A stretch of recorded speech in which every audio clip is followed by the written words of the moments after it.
Looking for a place where faith breaks boundaries? Welcome to BIFR, Bullet in Flight Radio, an inclusive, progressive community of Christ followers, sharing real stories and bold ideas. This is your radio for hope, growth, and daring faith. Your story, our station. Tune in for new episodes every Friday and join believers who refuse to stay small. Visit https://www.just-dominic.com to listen and become part of the flight. So several people have been asking questions about not just the Sabbath and everything, but ancient history type questions. So what I thought I would do while I'm working on during the week, the translations of the Hebrew New Testament, and we're doing good on that. We're actually making some really good progress. We found something really interesting today, but anyway, that's another story. So I thought what I would do is go through for the following weeks, or next month or so, and go through Genesis.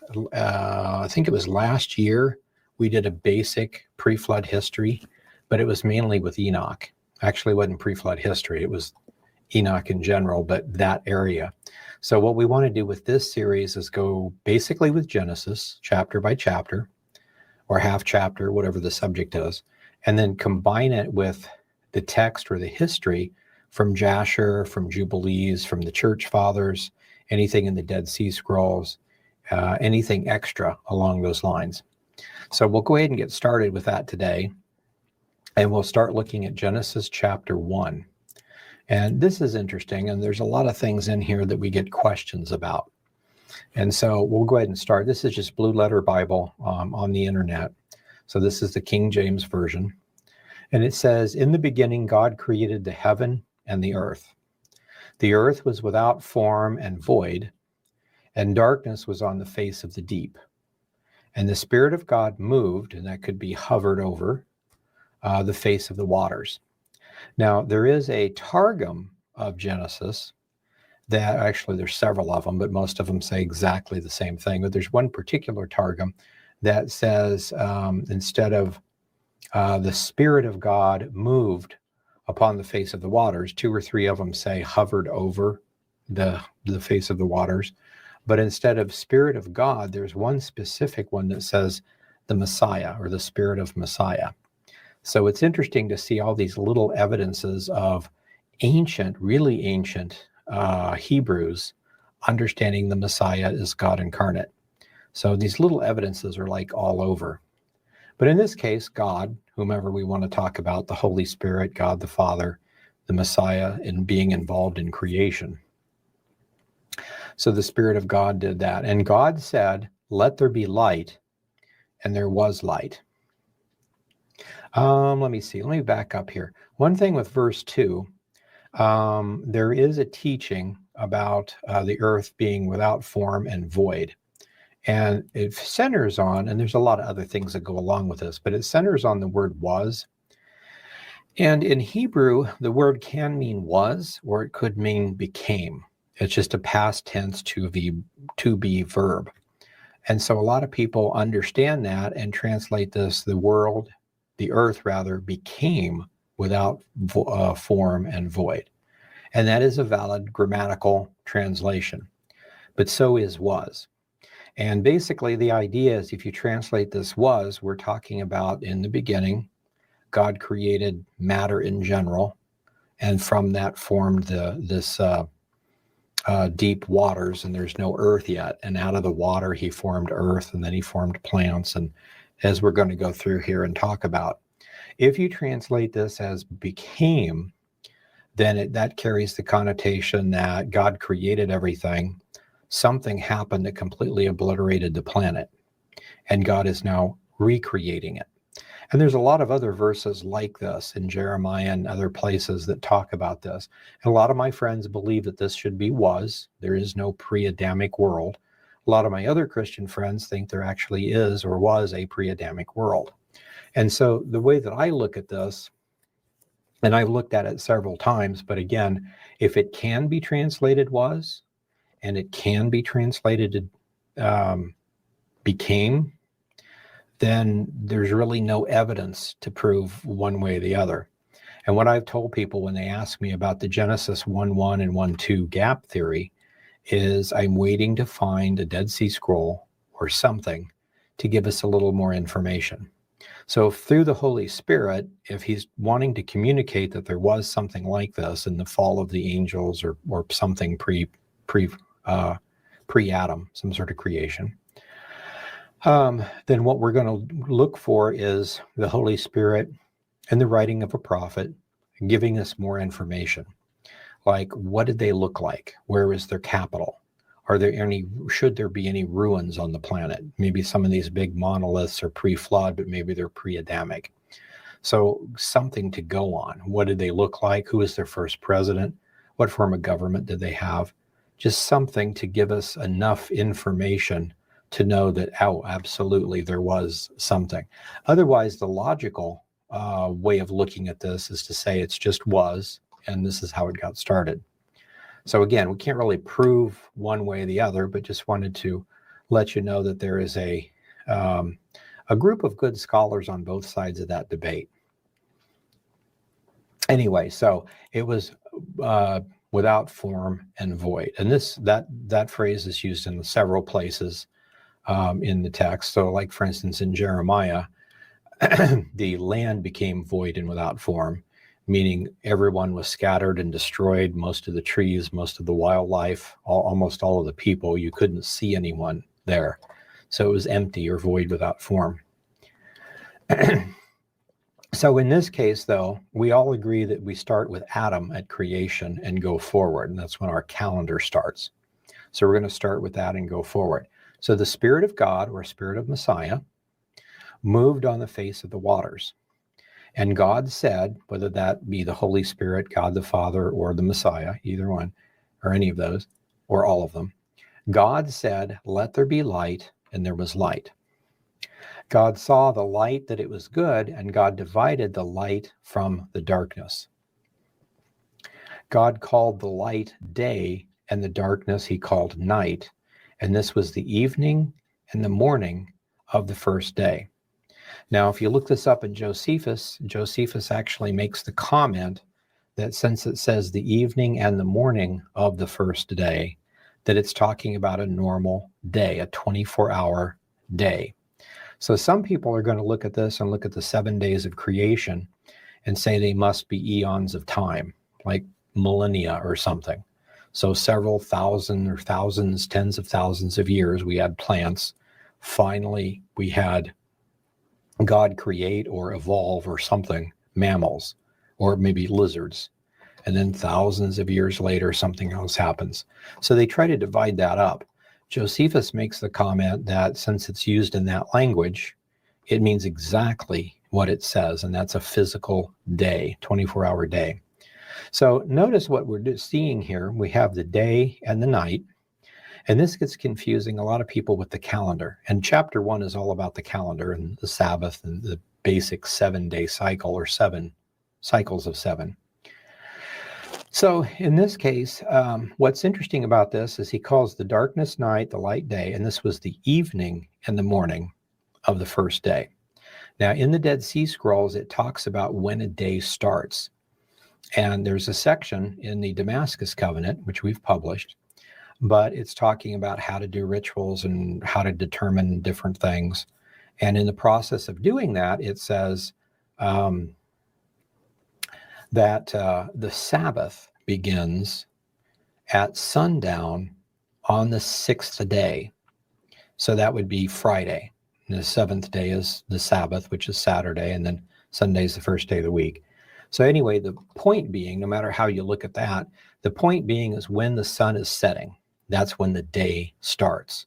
Now, we do something really odd. If you think about it, it's pretty odd. On the Gregorian calendar, we start our days at midnight, right in the middle of pitch blackness. And we also have the old idea, or in our language, of the morning has dawned. You know, the dawn comes and then the day starts. So we have this concept, there's a day and there's a night, and there's also a 24-hour day cycle. And so you would think we would all use different words for that. So, because it's really confusing for somebody trying to study the calendar to have a 12-hour day and a 12-hour night inside of a 24-hour day. Why is there a 12-hour day and a 24-hour day? It's just weird if you think about it like that. But we have the same concept in Hebrew and Greek, and everyone has the same concept. As we're going to see from the scrolls, this is talking about the basic calendar that started with Adam, went through Noah, and went on. And then Gentile nations will begin to change. They forget things. Then they begin to change things, and they'll try different calendar systems and things like that. But everybody has this 7-day pattern. And so it's interesting. They talk about the setting of the sun. If this is the sun and it's coming out the horizon, it'll come down not when it touches or when it's completely under the horizon, but when it's exactly at the middle. So if you see a line and then half of the sun on top, when you see half of the sun, that's exactly the moment the Sabbath starts. So then Saturday, the same thing at sunset, when you see just half of the sun on the horizon, now it's the first day of the week and you can go forward. So it talks about that. So this is a very fundamental thing. So God's calendar starts at the evening, at dusk, basically. And they just let God's calendar control it. So you and I would know in the wintertime, dusk, the setting of the sun might be around 5 o'clock in the afternoon in some places. And in other places in the summer, the same place rather, in the summertime, it might be 9 o'clock at night. So that's like a 4-hour difference in some places, or at least a 3-hour and some minute difference. But it always cycles. So the whole idea is we as Americans try to make it down to the second and how to figure out which side and everything. The ancients just said it is what it is. So the summer days are longer than the winter days. But by the time we get back to the equinox, it's all the same. So it doesn't really matter. So rather than trying to calculate anything, just look at the sky, at God's calendar, and follow directions. So this is the evening and the morning of the first day, and light was created. God said, let there be a firmament in the midst of the waters, and let the waters divide from the waters. So the word for firmament here is atmosphere. It's what it means.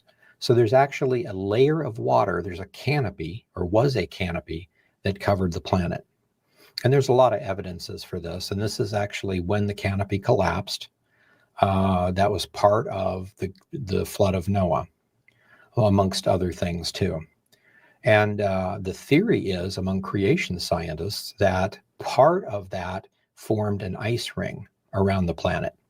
So the idea is pre-flood, when you had a complete canopy, it filtered out almost all the cosmic radiation, and people lived to be around 1,000 years.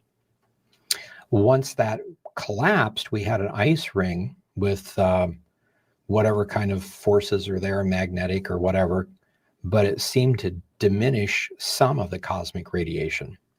And so what we see in Genesis, and we'll see as we go forward, that mankind's lifespan after the flood was cut in half. He lived to be around 400 instead of around 900. And then for 4 generations, that seemed consistent. And then in the 5th generation, something happened, according to Genesis, because man's lifespan got cut in half yet again. It was 220s or so is about the best you could do. And then it slowly goes down from there. Abraham lived to be 175. The children of Jacob was 165. The children lived to be around 130 something. And then it kind of evened out.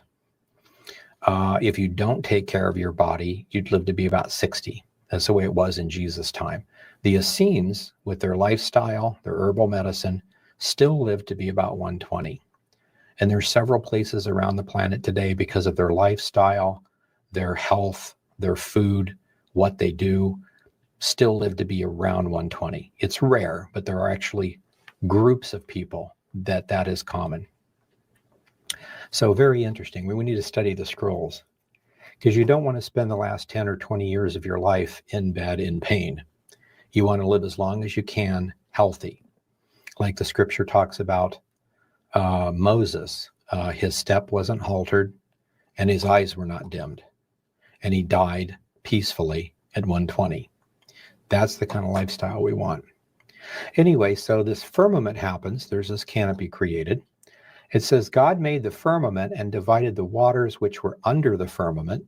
So right now there's no land. It's just all water, ocean, from the waters that are above the firmament. And it was so.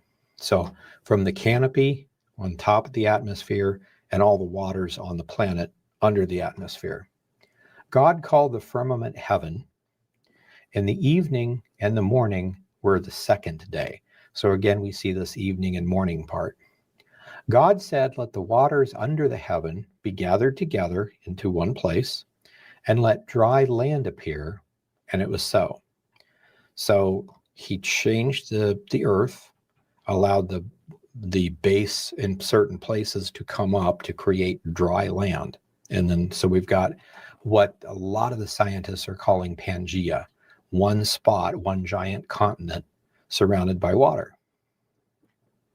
God called the dry land earth, and that's Eretz in Hebrew, but the same basic meaning.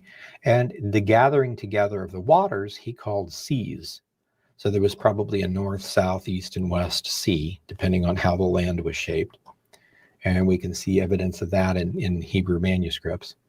God said, let the earth bring forth grass, and the herb yielding seed, and the fruit of the fruit tree yielding seed, the fruit after its own kind, whose seed is in itself on the earth, and it was so. So everything is being designed by God to replicate itself, not mutate and form something else or evolve into something else, but to create its own kind.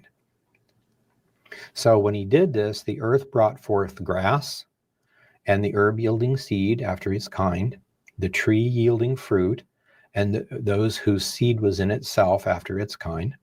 And God saw that it was good. This was the evening and the morning of the third day. So God said, let there be lights in the firmament of the heaven to divide the day from the night, and let them be for signs, for seasons, and for days, and for years. So this is actually telling us, well, years, obviously, and the way the calendar works, God's original calendar, and we know this from the Dead Sea Scrolls, is that the new year is in the spring. It's focused on the spring equinox. And so at that point, whenever that starts, and we'll see it in a minute, that is the first of Nisan, the first day of the year. And we'll see some other things that go along with that. So you can use this then to calculate the years. Every time we're past the first of Nisan or past the spring equinox, we're in another year. Now, exactly how you count that is debatable, and it doesn't really make a whole lot of difference. Remember how we said in the wintertime, days are much shorter, and so in the summertime, they're longer. So in the wintertime, the Sabbath might start around 5 o'clock in the afternoon. In the summertime, the peak of summer, it might start around 9 o'clock. It's just sundown. So it varies slightly. So likewise, we're going to have a leap system of some sort that starts the year differently. We have that in the Gregorian calendar. Once every 4 years, we have a leap day, except in certain years. But that's the general pattern. So it's for years. You can calculate years. You can calculate days and then seasons. Seasons would be spring, summer, fall, and winter. And then for signs, and so this would be the word for general signs. So it's used a lot of different ways, but a lot of times signs and seasons are talking about things like Moedim, which is actually just a day. So you can calculate the regular days and the holy days, like the Sabbath and the festivals and things like that. You have to know how to do it properly, but this is just what's being created at this point. So let them be the lights that he created. Let them be for lights in the firmament of the heaven to give light upon the earth, and it was so. God made two great lights. So there's probably stars now forming or being able to be seen the way the canopy or the expanse works at that point. But there's two great lights. One is to rule the day, and the other is to rule the night. And he made the stars also. Now, I'll make a comment about this. I've had some atheistic people say, well, obviously this is wrong because the sun is its own light. It gives off light, so it's a light. The moon is not a light. The moon is a reflective thing. It does not produce its own light. It's not a light. So this is wrong. And again, it's all part of not knowing the language. The word for light in Hebrew is or. The word for that would be like a candle, something that gives off its own light, or the light in general. But something that reflects it is called a meor, which actually breaks down to from light. So a mirror is not an or, it's a meor. The moon, the sun, for instance, is an or. The moon is a meor. So in this place, and of course, how do you translate that into English? You just say light. You don't try to explain all that. So, but in this particular place, the word here for the lights is actually meors. There are multiple meors, meorim. So light holders. And that is something that is a light or a reflective surface that reflects light in some sort of constant way. So the moon, when it's full, always shows the same kind of picture, the same amount of light. It's always the same. It's a meor. So again, it's interesting how so many people try to come against the scriptures and change things and say it's wrong because science proves it's this. It's the same. God set them in the firmament of the heaven to give light upon the earth. They'll say the same thing about this. The sun and the moon are not hanging, a mile up inside the atmosphere of the earth. But there's multiple firmaments, there's multiple heavens, and that's taught in other places. The first firmament or the first heaven is where the birds fly. The second is where the sun, moon, and stars are. And the third is where the first heaven is, or the God's throne. And then according to the text, there's upwards of 7 heavens. Paul mentions being caught up to the third heaven and seeing things that he can't relate in language. That's in 1 Corinthians. So God set this firmament in the heaven. Which heaven? Obviously the second. To give light upon the earth, and to rule over the day and to rule over the night, and to divide the light from the darkness. And God saw that it was good. And this is the evening and morning of the 4th day. So we'll stop there at this point and look at these. So we've got 4 days of creation and how the calendar develops. So the very first thing that you need to know is that a day is a 24-hour day when you're counting multiple days. It starts in the evening at sunset. That's where it's marked. And so every sunset is a new 24-hour day. And like in all languages, a day, a 24-hour day, is made up of a day and a night. And when you use it that way, day means a light time where you can see. A night means a dark time when you can't. If there's a full moon, you can kind of see stuff. But if there's a new moon, you can't see anything. Most of us in the city anyway, growing up, have probably never been in real darkness, where you're out in the middle of somewhere. There's no street lights. There's no lights of any kind. And it's a new moon, so there's no light from the moon. You can look up and see the stars, which are really beautiful. But then you try to find your way around. It's almost impossible. So you just don't go out at night because you're going to end up hurting yourself or getting lost. Like a snowstorm, you can't find your way back. And with a full moon, on the other hand, or any other kind of like that, there's enough light to see. So anyway, so these are the startings for that. So let me stop here at this point and we'll go over to Jasher and we'll see what it says. So this is the ancient book of Jasher we put together, and it's part of it's the text that's mentioned in the scriptures in 2 different places. We won't go into that, but this is just one of the history texts. There's several history texts. There's the Seder Olam, there's the book of Jasher, which is just ancient history. Very, very good to explain things. Jasher gives you about 3 to 4 times as much information in Genesis as Genesis. So it gives us a lot more. So starting at creation, here, let me do this here. There we go. So it says, God said, let us make man in our image and after our likeness. And God created man in his own image. Now, a lot of people will look at this and say, who was God talking to? Let us, you and me, make man in our image. And a lot of people try to say, well, he was talking to the angels. Nowhere does it say anything about angels being involved in creation. The whole idea of an angel trying to create or recreate things is Genesis chapter 6, the Nephilim stuff. We'll get to that when we get into chapter 6.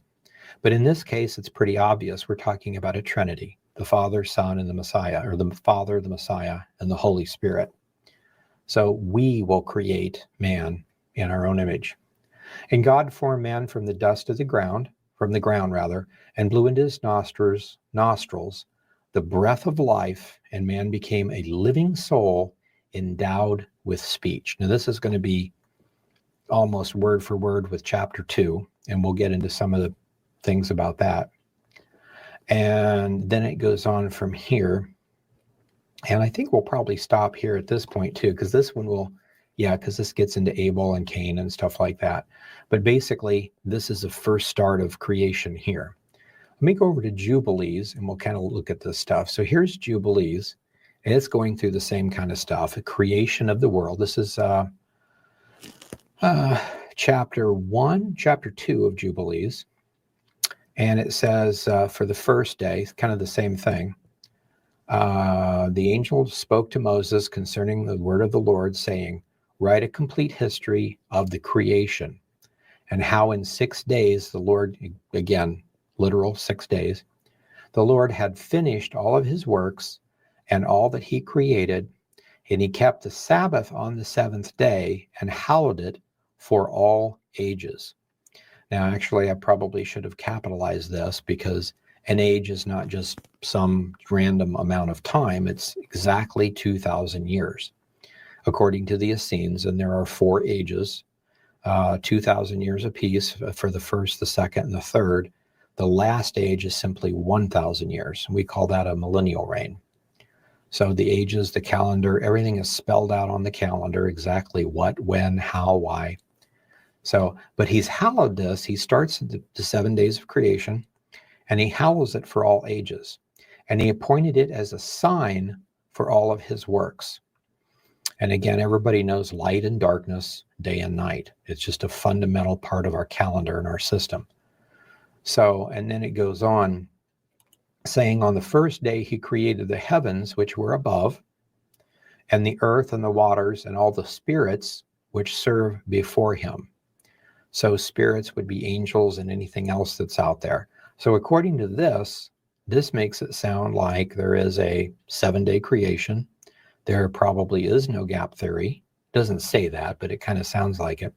So all the other spirits and things that are out there, angels or whatever, created on the first day.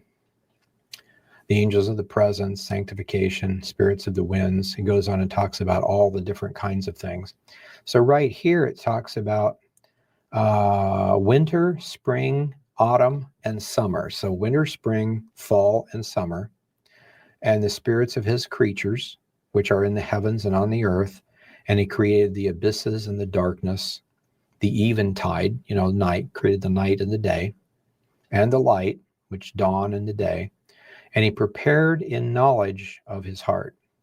And thereupon we saw his works, and we praised him and lauded before him on this account. The angel talking to Moses. The angels were rejoicing in creation because it was so cool. For 7 great works he did on the first day. And then it mentions on the second day, he created the firmament in the midst of the waters. The waters were divided on that day. Half of them went up above, and half of them went down below the firmament. And it was in the midst of the water, the face of the whole earth. And this was the only work that God created on the second day. So he takes this water or mist or whatever it is, and separates it into two places, puts an atmosphere around the planet. So there's no land yet, but it's just basically a water ball. There's land under it, but from the surface, you would see this water ball. There's this atmosphere of oxygen, nitrogen, and other stuff. And then on the top, there's this thin canopy. I don't know if it's thin, but there's a canopy. And everybody kind of makes fun of us for believing in a canopy, even though Josephus and many other people talk about it. People forget, though, that these small planets in our solar system have a canopy. You can't see down to the surface of Venus because of the water canopy. Neptune, I think, and several other, or some of the, Neptune has its own stuff, but some of the other satellites around Neptune and some of the other places have water canopies, and you can just tell by looking at it. So, and a lot of those are hotter than the Earth, so they might argue that it wouldn't happen at that point.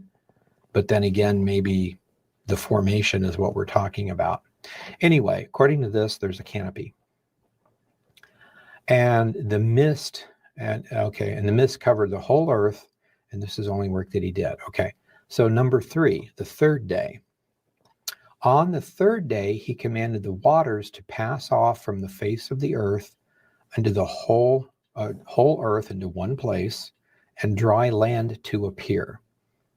Now, again, one place doesn't mean like waters are all right here and there's land all around it. It just simply means they pull back, or however it forms, so that there's a place for water and there's a place for land. And as you see, the water is called seas, plural, yomim. And so we're talking about, like wherever the land is, there could be a North Sea, a South Sea, an East Sea, and a West Sea, or some other bays or whatever. So, okay, so the waters, he commanded them, and they retired from off the face of the earth to one place outside of his firmament, and dry land appeared. On that day, he created for them all the seas according to their separate gathering places, and all rivers, and the gatherings of the waters on the mountains, and all the earth, and all the lakes, and all the dew of the earth, and the seed which is sown, and all the sprouting things, the fruit-bearing trees, the trees of wood, and the Garden of Eden, in Eden. Now notice it says this, the Garden of Eden in Eden. So there was a map, if you will, the pre-flood world. And there's a certain place where Adam and Eve were created. We'll see that later. And that's not in Eden. He was created in one place and was moved over to Eden to do something, or placed in Eden. The Lord placed him in Eden. So there's all these different things. And there's actually some basic pre-flood maps. And we'll see where Enoch's city was and things like that is actually. It's never been excavated yet. Most people don't know where it's at, but it's interesting to look at this stuff, to look at the old records and know that there are certain things in certain places, and they're not even that hard to get to, but nobody knows they're there. Nobody's ever even went there to look to see what's in there. So it's interesting. Well, probably will one day. Let's see. And Eden and all the plants after their kind. These are the 4 great works that God created on the third day. And I want to get up to the 4th day and stop there on this text. We're doing the same thing. On the 4th day, he created the sun and the moon and the stars, and set them in the firmament of the heaven. Again, not the atmosphere, not the first heaven, but the second heaven, to give light upon all the earth, to rule over the day and the night, and to divide the light from the darkness. So we'd have these even cycles. So 12 hours of day, 12 hours of night, varying slightly, but who cares? A 24-hour day. God appointed the sun, we call it the sun, to be a great sign for the earth for the days, and for Sabbaths, and for months, and for feasts, and for years, and for Sabbaths of years, and for jubilees, and for all the seasons of the years. And it divided the light from the darkness, and for prosperity, all the things that may prosper which shoot and grow out of the earth. These 3 kinds he made on the 4th day. Now I want to draw your attention to this. So God appointed the sun to be for, and Genesis we just read, it's to be for signs and seasons and days and years. And we know what a year is. We know what a day is. Seasons, probably the 4 seasons, okay? And then the signs, there are other signs. This is a little more specific. This gets into God's calendar. This is all spelled out in the Dead Sea Scrolls.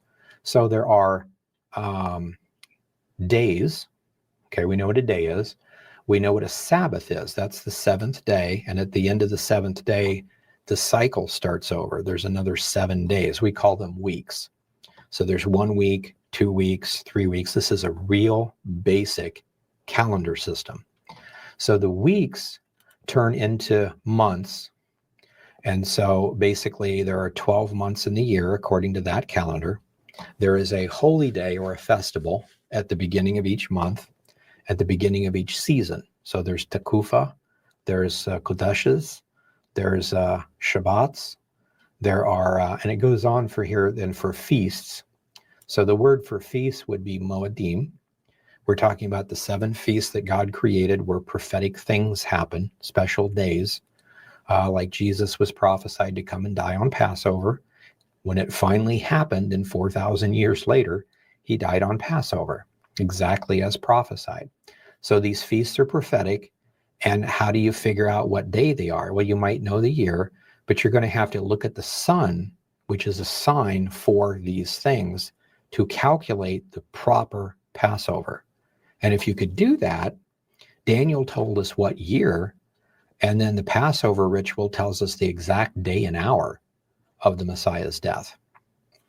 You know, and then there's the rapture one, the second coming one, the birth of the church, you know, Pentecost and all those things. So very important for prophecy. So we're getting the idea here that if you want to know prophecy, anything about dates, setting dates or anything, you have to use God's calendar. And it's almost taken for granted that you would know everything, so they don't really talk much about it. But you have to kind of piece it together because we go by a Gregorian calendar, and the Jews now use a lunar calendar, which was created in its present form in the 300s, I believe, by Hillel III, 3rd or 4th century, somewhere in there. So, and then for Sabbaths of years, 7 sets of years, we call those Shemitahs. And then 7 Shemitahs, then there's a Jubilee year, and that whole cycle is called a Jubilee cycle. So then it says, and 4 Jubilees, and for the seasons of the years. So seasons of years, if we're going through here, we're talking about a 7-day, then we're talking about a month, and then we're talking about a season, the 3-month period, and then we're talking about a whole year. And once you learn to figure out the years from equinox to equinox, then there's a set of 7 years, which is a Shemitah. 7 of those plus 1 year is a Jubilee. And then we would say 2 Jubilees is a century, but they would calculate 10 Jubilees as being an Ona, 4 Onas as being an age. And again, there's 3 full ages and then another half an age, 3.5 ages in human history is what they would be talking about. Okay, so we'll stop here. Let me go over at this point to the Dead Sea Scroll calendar. And this is from the Dead Sea Scroll calendar book. And I want to mention this because people get upset about you can't ignore the Sabbath. That's true. You should not. And so then they'll say, well, in that case, we need to light the Shabbat candles. We need to say the prayers in Hebrew. We need to do this. We need to do that. No, we don't. There is a difference. And so what we're talking about here is, and even people that usually do light the Shabbat candles, you can do them if you want to. There's no prohibition against it. We're now at this point. But if that's all you do, you're not observing the calendar properly. And it's one of those tricks that Satan gets us in to say, well, you've got to do something. Here's what you do. And you do the thing, but you don't know why you're doing the thing. And the thing is supposed to teach you why things are the way they are and how to watch. So look at this. This is, I'll just read this and then read the quote. This is page 34 of our DSS calendar book. This special purpose was to rest 1 day out of the week. So there's a Sabbath where you rest. and then calculate your next week. You need time to relax. You need time to think about the future. You need time to plan. That's what this is for. It was also the basis for the world calendar. Josephus wrote in his history that there is a time when all nations observed a 7-day cycle in their calendar, but never observed the Jewish rituals, because the Jewish rituals come along later. It's part of the law of Moses. So it's for 2,000 years, they didn't do Shabbat candles or anything like that. This tells us that the original God-given calendar consisted of a 7-day week. The Romans changed this to an 8-day cycle and experimented with some other things. But then it was eventually changed back to a 7-day cycle by Julius Caesar in 46 BC. So what we go by today is the Roman calendar, and it's not the same as God's calendar. It's slightly different. It's a solar calendar, so basically the same idea. So what we're going to see here is that they change it back, and according to the Essenes, they didn't mess up the Sabbath. So when we say Sabbath is Friday night and Saturday, they didn't mess that up, or I guess they probably did for a while, but when they put it back, it's the same. Can't prove that, can't disprove it, but it's what they say. But here's the quote from it, and I want to share this to you. This is Josephus against Appian, because he's doing one of these arguments about you're not really keeping the Sabbath if you don't do the rituals, or whatever, or we shouldn't have to or can't or whatever. But it's against Appian 240. And this is what Josephus says. There's not any city of the Grecians, nor any of the barbarians, or any nation whatever, or wherever. There's no nation anywhere, okay? Whether our custom of resting on the seventh day has not come. So there's no, in his time, he's saying there is no nation anywhere that doesn't have a 7-day week cycle. And we're going to see when we get to chapter 2, God says that we need to observe the Sabbath day and keep it holy. Holy means set apart. So in other words, observe the calendar. But now the question is, are we supposed to do rituals on that day? You can. That's a good way to make sure you're marking the calendar, but the main thing is to mark the calendar. Take the day off and rest, make plans for the future, check the prophecies, calculate the calendar, see what dates things are going to happen on, and go forward. But he says there's no place you can go in his day where they don't observe a 7-day cycle. None of the Greeks, none of the barbarians, Romans, no one, okay? So they all rest on the seventh day. But he says our fasts and our lighting of the lights or the lamps and many of our prohibitions of our food, Jewish customs in general, are not observed. So what he's saying here is that basically the entire world follows what is mentioned in Genesis about observing the Sabbath. We all observe it. We have a 7-day calendar which marks it, sets it apart as the end of a week, sanctifying it, making it holy, setting it apart. That's it. Now the Jews will come along later and have a lot of rituals. We don't have to follow those rituals. I would advise you, if you have time, to look at the rituals, especially the Moedim rituals, because they teach prophecy. The important part is not that you do it, but you understand what it is. So if you went to church, for instance, and you did the communion, and you had no clue what it means, you just eat a cookie or a cracker and drink some grape juice or whatever, and you say, abracadabra, whatever, and then you go home. That's just what you do. And you have no understanding of what it means. It doesn't help you at all. You have to understand that it's a ritual that points to the death, burial, and resurrection of our Lord, and what the symbols mean and where we got the symbols, just the basic ideas. Once you understand that and you sanctify it, keep it holy, whether you continue to do that every day, every week, 4 times a year, never. There's some denominations that do it every week. Others, most people do it quarterly. At my church, we do it once a month. Some places will do it Well, actually, there's a few denominations that refuse to do it because a long time ago, there's a big argument between Protestants and Catholics on how to do it, what it really means, etc. And they refuse to participate in it. Anyway, so it's that kind of a thing. But I thought that was interesting. Now, here's an idea of Creation Week. Now, we haven't got to it yet. We'll get to it later. But they talk about Creation Week is, I think I have a basic idea on this. Okay, no, I don't. We'll see it here in a minute. But Creation Week, the first day of the week is Sunday. So this first day is when the light was created. And then the firmament was created the second day, which we call Monday, on this cycle. On the third day was the plants and the animals and stuff like that. And on Wednesday, it says the sun, moon, and the stars. So once you have a sun and a moon and the stars, you can start a calendar.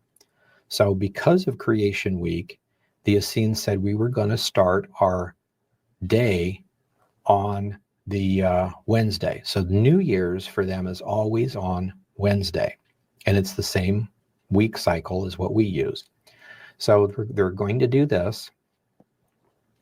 And so the way this works is it's a 364-day year, which means everything is divisible by 7 times 53 weeks. So you've got all that, the same number of weeks divided by 7, 364. So this is exactly 360 days of 30 days each in 12 months, plus the tekufas, which are outside the months. We'll talk all about that later as how the calendar works in general. And we've done it many times. I think we have a YouTube playlist on that. But so the way this works is the actual equinox may be, say, here on Friday, and then Thursday, Wednesday, Tuesday, Monday, Sunday. And when it finally goes back to being in the previous week, they add a leap week. So then it starts over again. So the Wednesday closest to the spring equinox is always New Year's, and no matter how it works. So you're only up to 2, at the most 3 days off before it resets. Whereas the modern Jewish calendar can be off up to a month, and then it resets because it's lunar rather than solar. The Gregorian calendar is even more specific. Spring equinox, which would be the New Year's, is always March 20th. Well, there's actually probably 2 or maybe 3 years in a century where it might actually hit on the 19th. So just a few minutes before midnight. But ours is always on that. So ours is extremely accurate, but we mess up our weeks. So if I was to ask when New Year's occurs, you don't know. You'd have to go look it up. It's different every year. In this case, it's always Wednesday. So this is a really cool calendar. And once you learn it and you read stuff about what Moses is doing, what Jesus is doing, or what's going on, it'll say a certain date, 3 or 4 days later, this thing happened. You know what day of the week it was, how close it was to a Sabbath or a high holy day. You'll know what they were doing, what they were preparing. You'll just know everything about that situation just by knowing the calendar. Very, very fascinating. So anyway, let's go through here. There's an article on how the week was changed or not changed. And I wanted to share with you here, got a lot of different historical quotes. Oh, let's see, let me think. Next one's on page 39. Okay, so here's an example of the equinoxes. So the spring equinox is in March 20th, and that's when the sun would be shining directly on the equator. So it's as it rotates, it's exactly 12 hours of night and 12 hours of day. When we get to December, it's in as furthest south that it goes. So it's the longest night and the shortest day. We get back to the September fall equinox, then it's exactly even again. And then we go to the summer solstice, and that's when the day would be longest. Maybe I said that backwards. Longest night in the winter, longest day in the summer. The equinoxes are the same. So we go through this pattern. And the spring is when we are supposed to start the calendar. And there's quotes in Genesis and other places about, or in Exodus rather, about that. So that's that. And then one other thing here on page 34 or 40, 7 I wanted to share with you. So, okay, so here's the Essene year, and we just already mentioned this, but here is a year. There's exactly 52 weeks. I think I said 53 a minute ago, but 52 weeks, and a week is 7 days. 52 times 7 is 364, or is 360 rather. And then you've got these 1 day in between each time. So these things, if you think about it, like the spring equinox, it's partially winter and partially spring. So the day after the equinox is actually the first full day of spring. So these equinoxes and solstices are simply in between days. They're not really spring or summer or anything. They're an in between day. And so this gives us a 364 day year where all the weeks come out evenly. So there's spring, summer, fall, and winter. There are 12 months consisting of 30 days each, 1 through 12. And then when you add the extra 4 days, you come up with exactly 52 weeks. So everything works out perfectly. Looking for a place where faith breaks boundaries? Welcome to BIFR, Bullet in Flight Radio, an inclusive, progressive community of Christ followers, sharing real stories and bold ideas. This is your radio for hope, growth, and daring faith. Your story, our station. Tune in for new episodes every Friday and join believers who refuse to stay small. Visit https://www.just-dominic.com to listen and become part of the flight.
Your story, our station.